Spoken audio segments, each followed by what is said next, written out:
we talked about being nationally relevant, nationally known. And so, when you get votes in the AP poll, we got 11 of them, I think the most of any of the mid-majors. And when you do that, that's really impressive. It shows that people across the country are taking notice. It's more than just the people in Lake Charles or the people in Louisiana.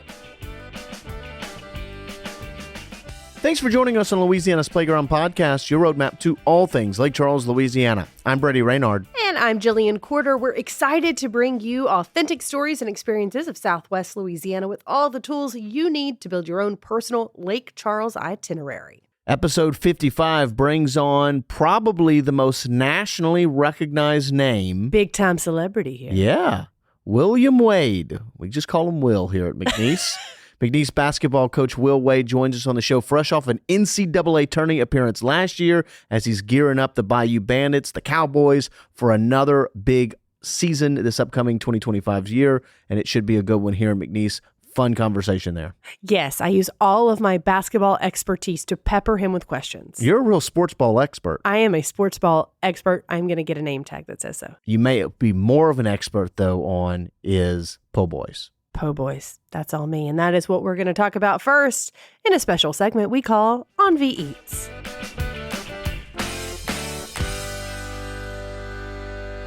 This week, we head down the road to Coolers in Lake Charles. It's a drive-through daiquiri bar that has recently, over the last few years, started catering to many. They really wanted to open up their restaurant. They relaunched in 2023 with a much bigger focus on food, and we're the better for it in Lake Charles because of it. That menu for being a drive-through daiquiri bar that now serves food is really, really good. Very, very good menu. You can tell they take their time and they put in all the favorites, right? So it's like whatever your favorite sports bar food is, it's on their menu. Sure. And they do a really good job with it. And, don't let drive-through daiquiri shop kind of sway you or make you have a certain picture of this place. They have a incredible bar inside, great seating inside, and a really awesome patio right there on Ryan Street, which is a fun place to, just sit outside, enjoy a good meal, and that's exactly what we did. Yeah, absolutely. And inside they do have tons of TVs, so they wanted to make sure to let you know there's sports on all the time. For sure. There's a big game happening. You'll see it there. And what's really cool is their background.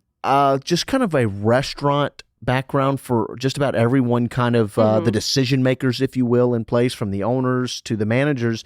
And they use that culmination to create this menu of po' boys and wraps. They said those have really been taken off, actually. They call their pizza a bit of an underrated gem as well. 90 different combinations of daiquiris as well. They'll do like tailgating. You can swing by and just grab like a gallon for a party. And so they really do, as I said a while ago, they cater to all. They're kind of catered to everything, whether it be you want to stop by and have a drink and bring dinner home for the family. That's really good too. For sure. We've gotten their pizzas before for the whole family, and a big hit there for sure.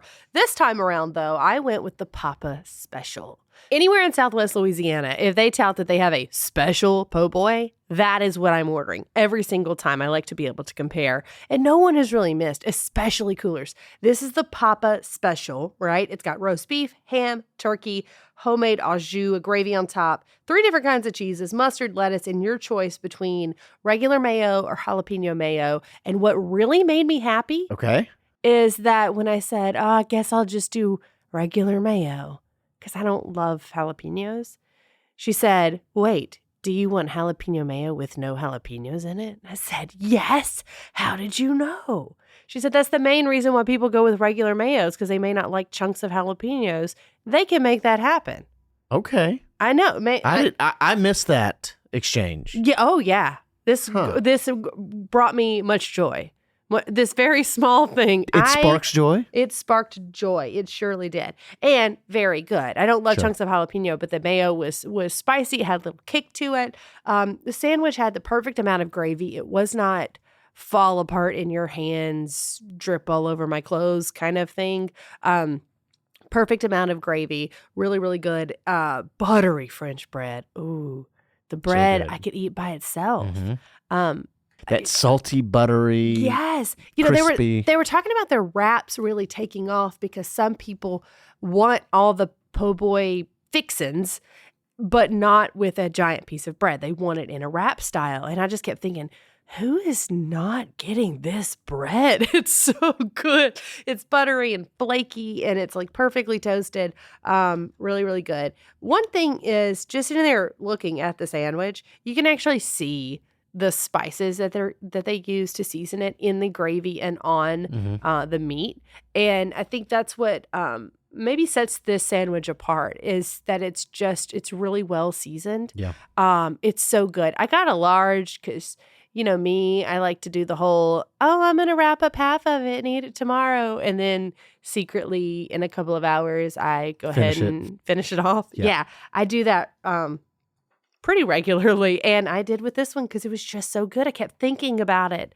It was sitting in my refrigerator and I thought, no, eat it now. It's just lonely. It's lonely. I need to eat it now. And I did.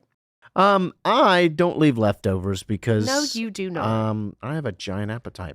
And the appetite for me spoke to me in the form of the language of brisket nachos. Good choice. Yeah. So they do nachos, and so it's kind of funny how they do it, because she said, "Do you want jalapeno chips?" And I said, I absolutely do. Well, yes, ma'am, I so do. They do like a tortilla chip, if you would like that, like a standard nacho tortilla chip. Or they do the Miss Vicky's jalapeno chips as a base, which was, I would have never really thought. And it was really good. Yep. So they use those chips and they top it with brisket, a homemade queso, which is phenomenal, jalapenos, banana peppers, and then they drizzle it with barbecue sauce as well. Yeah. And I have nothing else to say but how saucy and cheesy, like every bite.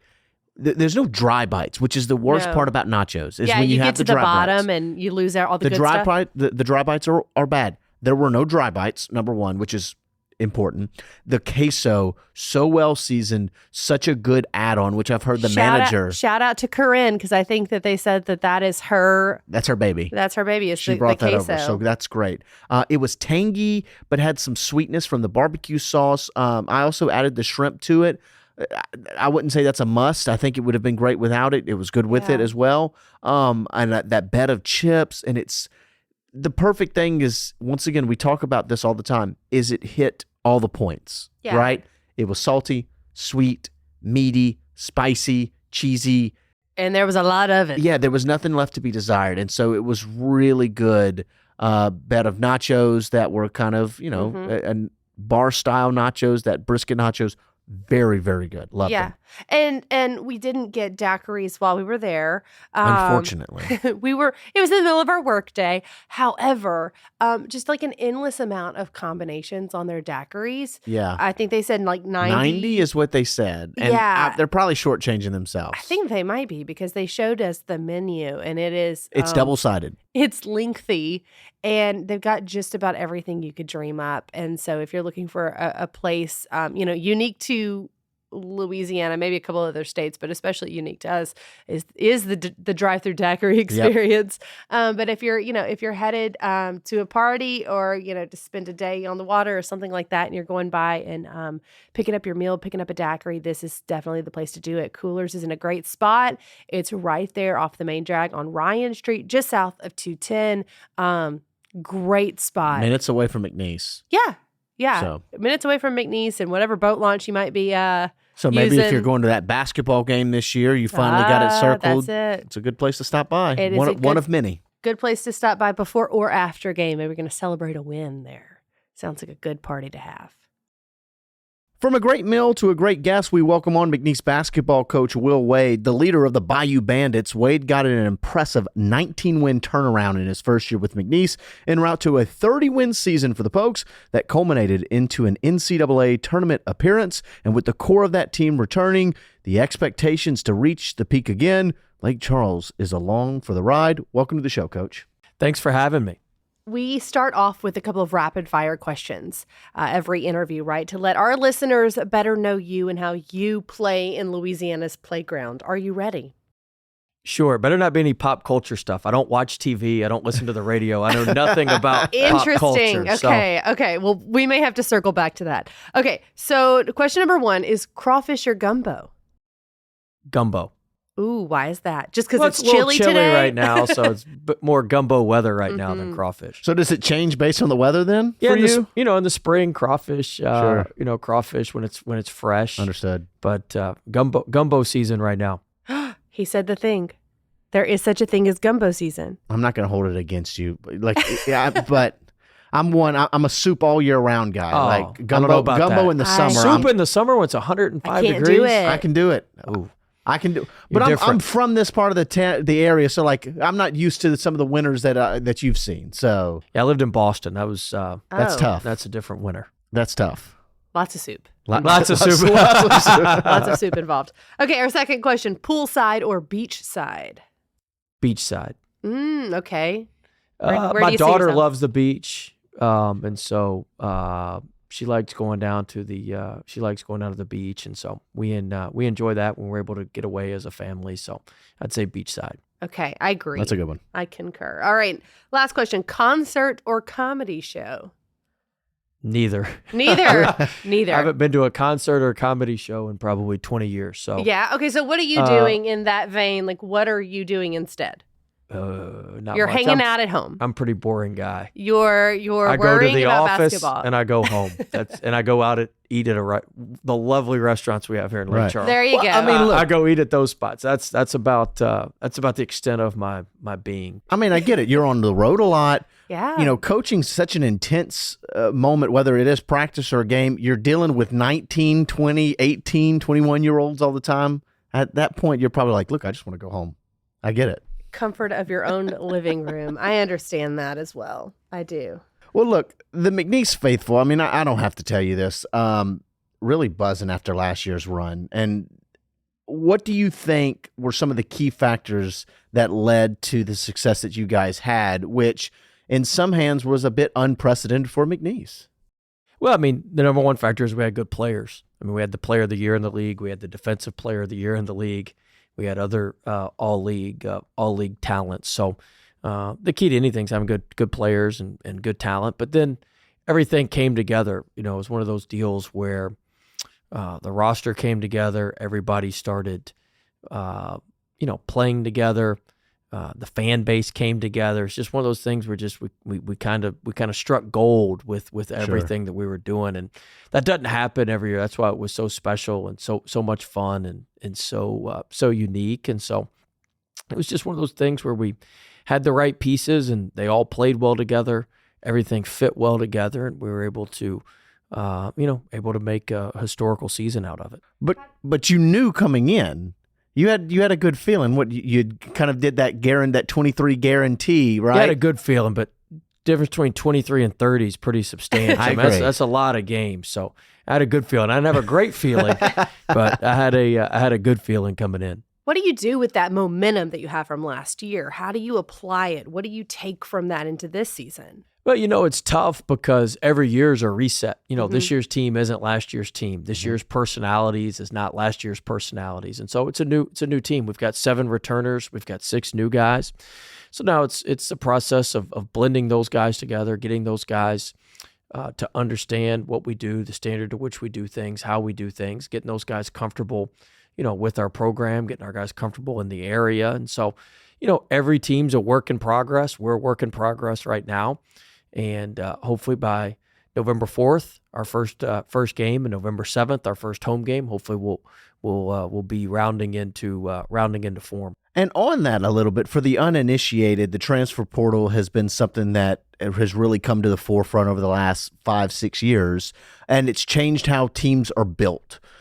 At one point, you would add 4 or 5 new guys, and they would all be freshmen, maybe one transfer. And now, all of a sudden, you're looking at your team, and you've got 6 guys that have been playing college basketball for the last few years that are now coming into another culture. How does that kind of change and add to, like you said, building the momentum with doing it with new faces, but not just new young faces? Yeah, I mean, you're trying to get old now.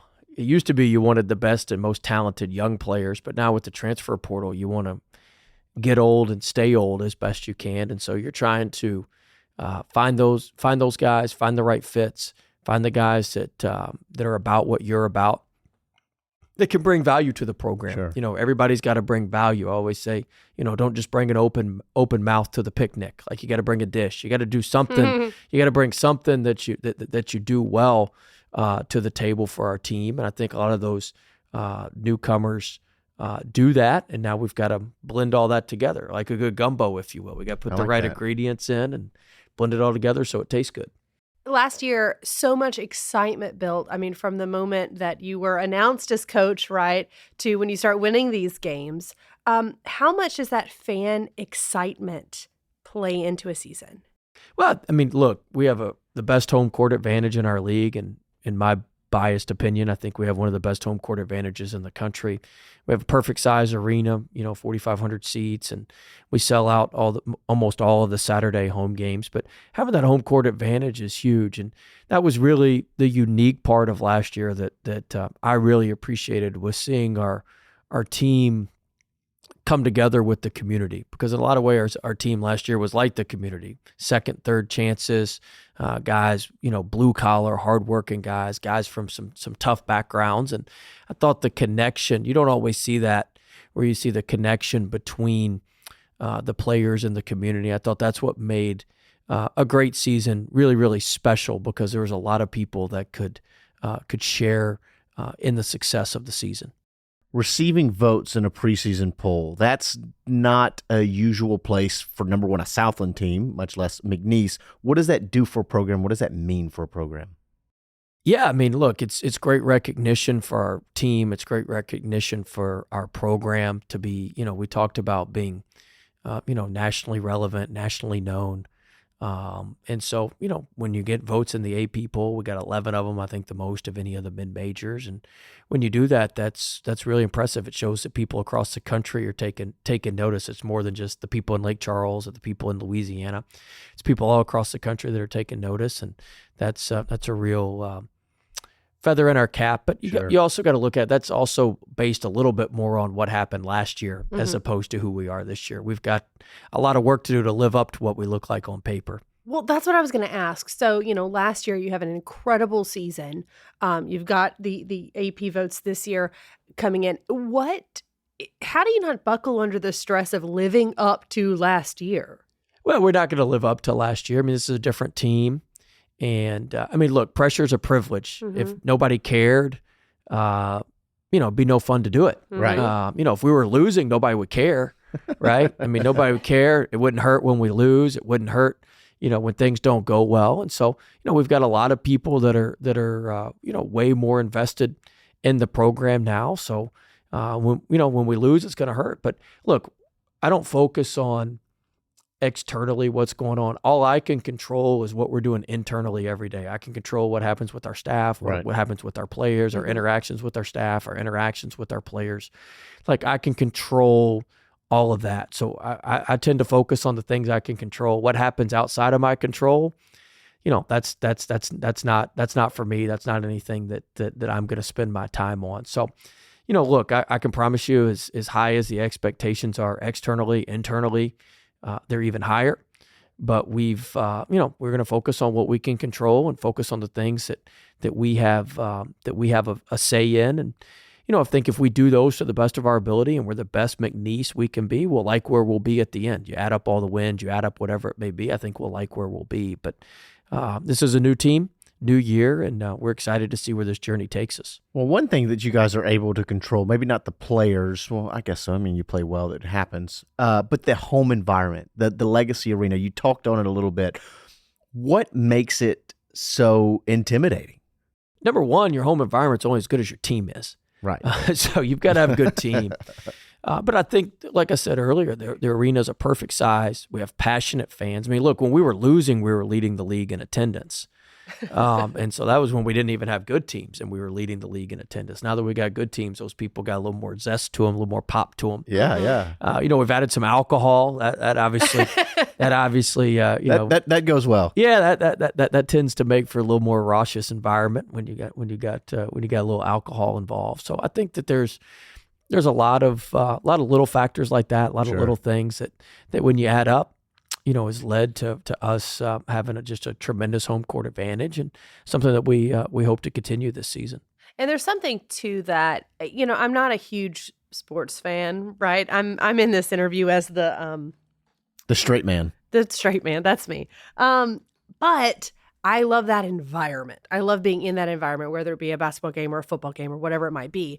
And when we went to our first game, McNeese game in the Legacy Center, there was just something about it, right? There's just something about that environment really excited fans, music pumping, adrenaline pumping, seeing your team play, like you said, whether it's good or bad, right? What do you say to the person who's never been to a McNeese game before? Yeah, I think you described it perfectly. Just the energy in the building, the amount of pride about McNeese, our program, our community. It gives us something we can puff our chest out about a little bit. Something that people, you leave Lake Charles and you talk about McNeese, people say, oh yeah, McNeese basketball. And I think you can feel that when you're in the arena. I thought last year it almost turned into, maybe that's why you went to the games, but it almost turned into like a social event. Yeah, like, it was almost like, oh yeah, it's a status. Yeah, you've got to be at the McNeese game this weekend, and so I thought that was really cool. You kind of reach it when you kind of reach that point, right? Like it's the hottest ticket in town. Yeah, we got to keep it that way. That's right. So I want to take us on a quick journey real quick. Will it be quick? Yes, I will try to make it quick. So you've been nicknamed American Gangster by John Rothstein with CBS. I assume that there's conversations that you've had with him, or was he just from 1,000 feet away? No, he has nicknames for everybody. Right. So he has a bunch. He has like coaches, and then he has monikers or nicknames for a lot of different coaches. I don't know how many he's up to now, but whenever that coach wins, he'll tweet whatever their name is and whatever moniker he has for them. You got dubbed January in 2018. It was a big win while you were at LSU over Arkansas. 60 plus times since then, he threw out an American Gangster and then stopped in 21. You got hired in 23 and he sent off one more. What went into the whole American Gangster stuff? But yeah, the sports fans know it. He comes up with it. I don't. That's not. You didn't get to have a say on what your nickname is. Yeah, I don't have a say on that. So I mean, that's his deal, and I think he sold shirts with it on it. I think some people have T-shirts. Do you like it? I mean, I'm indifferent to it. I mean, it is what it is. I mean, he's used it. People use it. I mean, it was funny. The year I was out of coaching after I got fired at LSU, I did some scouting work, and I went in. A lot of times when I do scouting work, you get tickets left in your name, and you go to the will call and you pick up the tickets. Yeah. And blah blah blah. So I'm not going to say the school. But I went to a school, and I was supposed to be on the will call list, and I give them my ID. It's Will Wade. She looks down the list. She's like, no Will Wade on the list. I'm like, no, I just talked to, I said, I just talked to the head coach and the assistant coach yesterday. Like, I'm supposed to be on the list. Blah, blah, blah. No Will Wade. So she gives me the list. It was under American Gangster.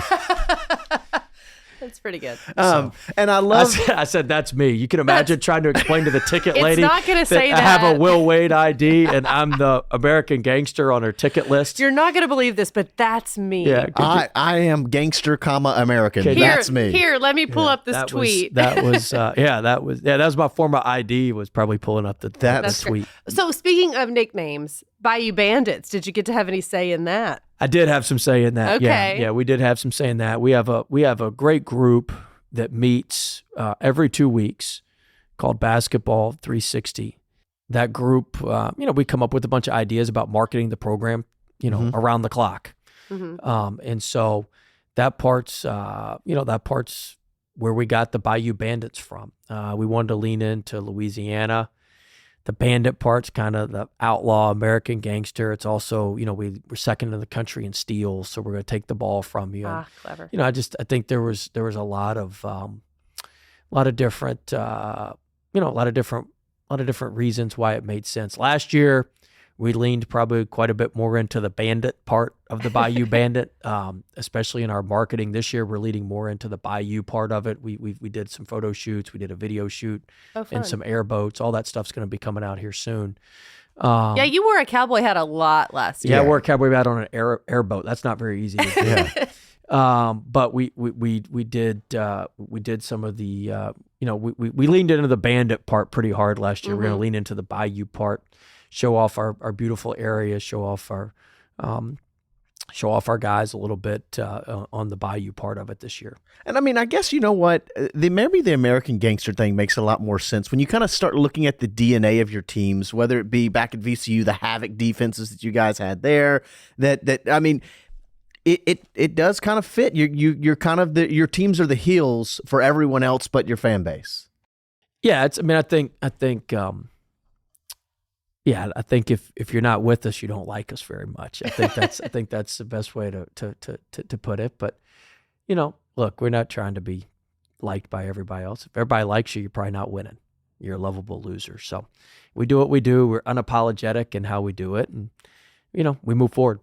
Well, before we get to the players, I want to kind of look at the schedule a little bit, if we could, as we kind of circle some games that are fun. You guys have some really intriguing home matchups. North Texas, Santa Clara, both are really good Division I teams. A trip to the Paradise Jam as well. Road games against number 2 Alabama, Mississippi State, and then the Raging Cajuns from down the road. What are you most excited about schedule-wise this year? Well, I'm excited about all those games. I think getting North Texas and Santa Clara at home is huge. Santa Clara will be the best team statistically to play in the Legacy Center. So, that's a product of us winning last year. Teams want to play us. Teams are more excited to play us. And so I think that that we've been able to upgrade the schedule is really, really a positive based on our success from last year. Being able to get in the Paradise Jam, teams at our level typically don't get in those type tournaments. And as soon as they invited us, gave us the invitation, we signed the contract the same day. Before they could think twice about like revoking the contract or changing things. We just signed it immediately, and so that was great. And Alabama will be number 1 or number 2 in the country.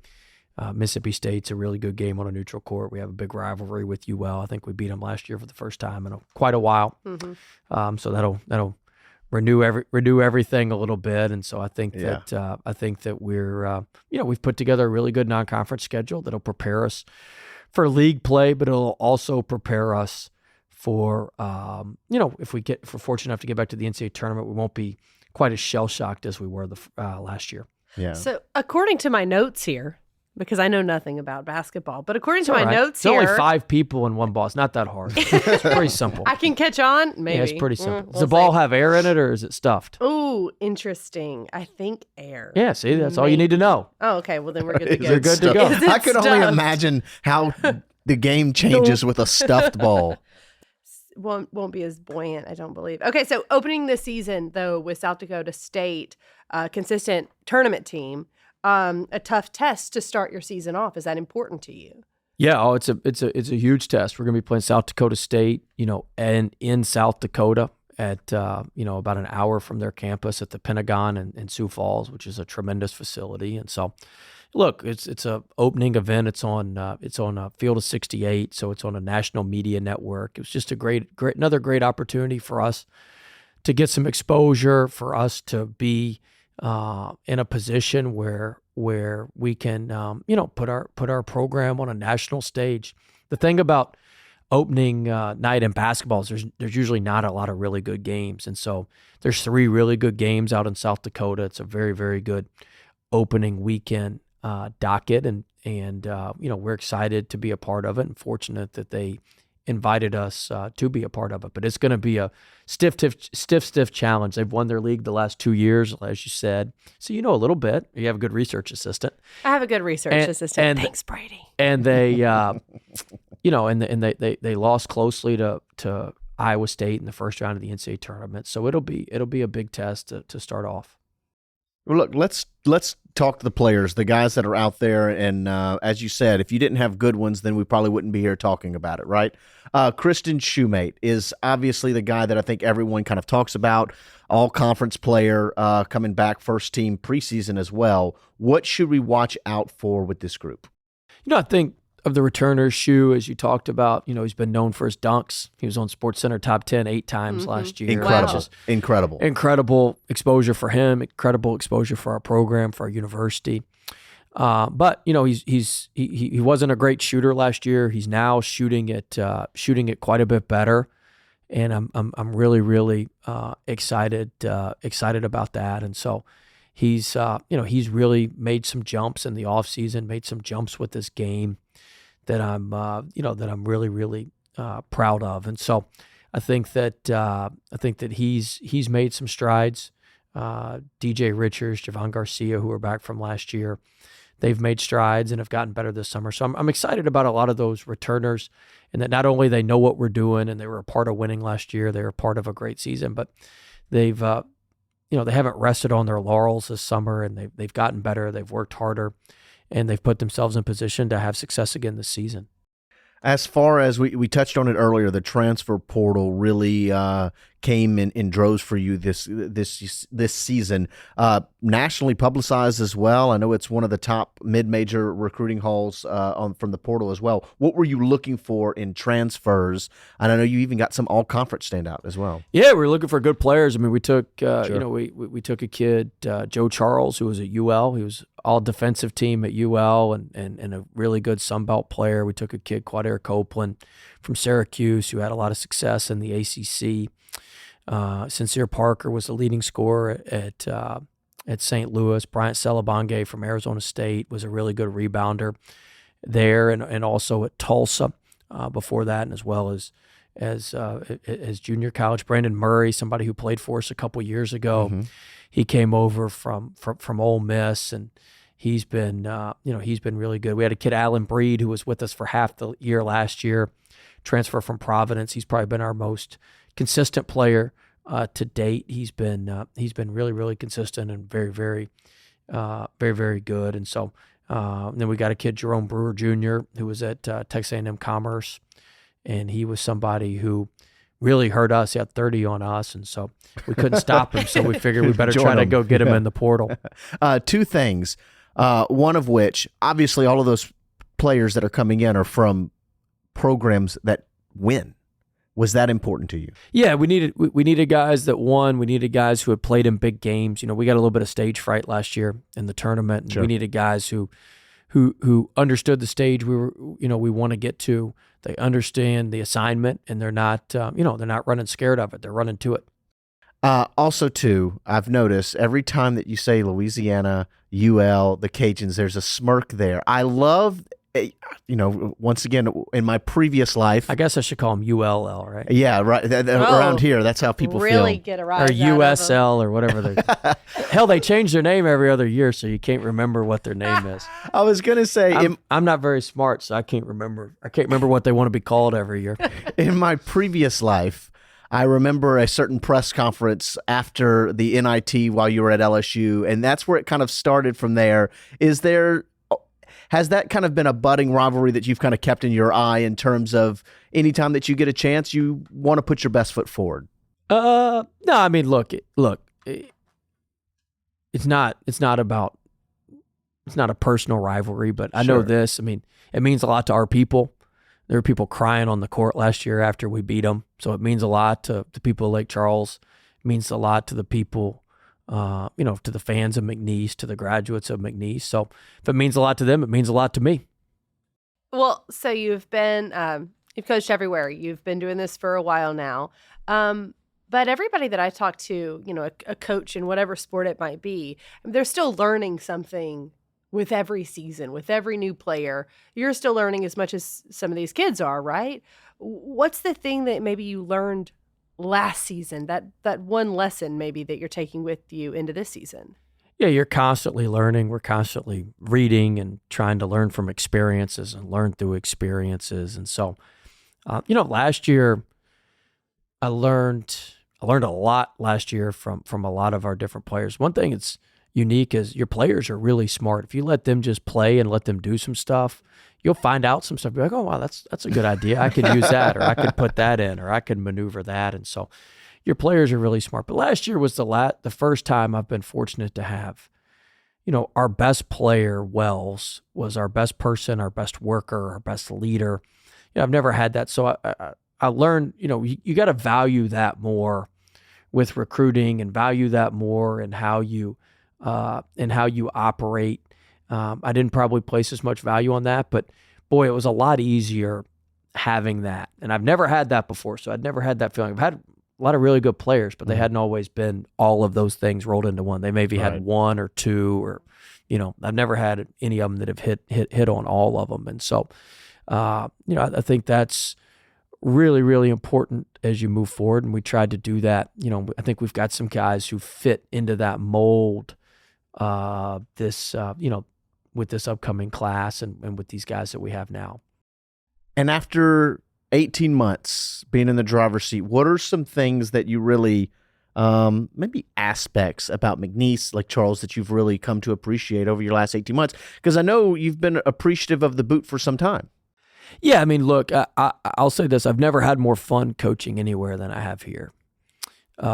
One, I've gotten a second chance at this deal, so you're way more appreciative. Right. Not that I wasn't appreciative before, but I was just so driven. I could never stop to smell the roses. For instance, I'd have never done something like this in 10 years before. I'd have said, forget all that. I'm not doing that. I've got to coach our team and worry about our team. And, what's 30 minutes to crank this out? So, Well, we appreciate you. No, I'm not saying it for that. I'm just saying, I have a lot more appreciation now for a lot of the smaller things, the nuanced things. Because look, hey, when you're out, nobody wants to talk to you, and so I think that there's more appreciation there. But I've never had more fun with the players, with the fans, with the community, just seeing how everybody's rallied behind our team, rallied behind our players. I mean, it never ceases to amaze me. There's a person who lives around the corner from me that has the Bayou Bandit flag and flies it outside of their house year round, and I'm like never ceases to amaze me when I see people around town and they come up and talk about that. Like it's almost surreal how in such a quick time people are so invested, and that part's been just a lot of fun and very, very appreciative of everybody for investing their time with us. And then last question then, kind of tied into that, do you see now how a Mark Few, guys like that stayed at a smaller program that they could build into their image and what they would love to accomplish instead of chasing the bigger job? Do you see now, I guess, after time here, how coaches can really appreciate that and want to do that? Absolutely. I didn't see that before, and I probably made some poor decisions in some jobs by not seeing that. I'm not going to say I'm going to be a McNeese for life. That's not what I'm saying, but look, I mean, we had opportunities this past year. I'm going to be much more. I'm going to research things a lot more. I'm going to have to feel extremely, extremely comfortable because, like I tell our staff all the time, who's got it better than us right now? Nobody. Like, we've got it good. Like, is everything perfect? No, this isn't utopia, but this is a pretty good deal we got here. And so, it's going to have to be something great to pull us away. And I'm not saying that's not out there, and I'm not saying that won't happen. It could happen in 6 months. It could happen in 6 years. I don't know what the timing is, but it's not just climb like I was before, moving jobs all the time. My family loves it here. My daughter loves her school. My wife loves it here. She's got her own friends here that most of them, don't even go to basketball games or know anything about our basketball team or basketball program. And so she enjoys that part of it. And so, we're really enjoying it and having a good time and looking forward to having another good season this year. Well, thank you so much, Coach. We appreciate it. Absolutely. Thanks for having me. This is about the nicest studio I've seen, overlooking the lake, overlooking downtown. Right? This is a big time spot over here. I've driven by you on I-10 a lot. I've never been over here.